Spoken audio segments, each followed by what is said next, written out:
Hello guys, magandang gabi. Ako'y maggigisa ng kalabasa na may tuna. Ayan, gisa natin ang sibuyas, bawang at kamatis.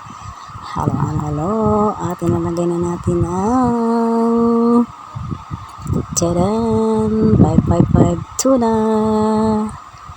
Ayan guys, mikos at lagyan natin ng konting patis. Ayan. At ilalagay natin ang Knorr Cube, pampalasa. At ilagay na rin natin ang kalabasa. Guys, halo. Masarap ito guys.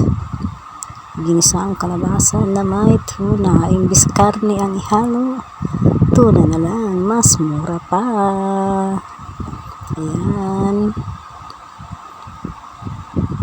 Ayan guys, okay na guys, medyo luto na siya.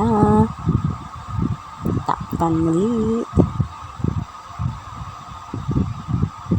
para maluto na siya guys.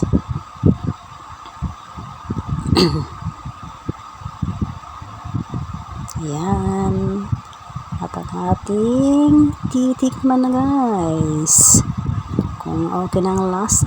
Ayan, okay na guys. Kainin na guys. Luto na. Thank you for watching. Bye.